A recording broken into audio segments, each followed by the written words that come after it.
पंडित शिव कुमार शर्मा एक भारतीय शास्त्रीय संगीतकार और संतूर वादक थे, जिन्हें भारतीय शास्त्रीय संगीत के लिए संतूर को अपनाने के लिए जाना जाता है।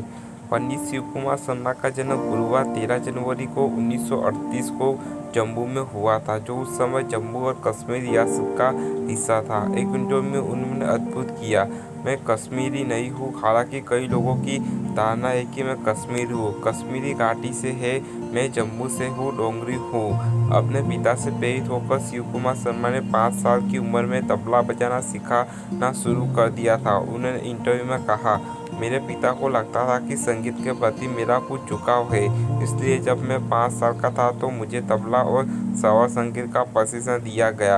उनके पिता ने उन्हें संतूर सिखाने का फैसला किया, जो एक लोक वाद्य यंत्र है, जो एक ट्रेपेजॉइड आकार का हथौड़े से बजाया जाने वाला ड्रमस्टिक है, जो फारस में उत्पादन हुआ था लेकिन कश्मीर में बजाया जाता था। उनके पिता को उन शैलियों का एहसास हुआ जो पारंपरिक कश्मीरी लोक संगीत के साथ सूफी नोट की एकाकी करती थी, और उन्होंने अपने बेटे को वह वाद्ययंत्र बजाना सिखाया जो उस समय भारतीय शास्त्रीय संगीत क्षेत्र में नया था। इस प्रकार पंडित शिव कुमार शर्मा ने 13 साल की उम्र में संतूर का अभ्यास शुरू कर दिया। उनके पिता उमा दत्त शर्मा एक गायक और तबला वादक थे। उनकी एक बहन है सरला रैना।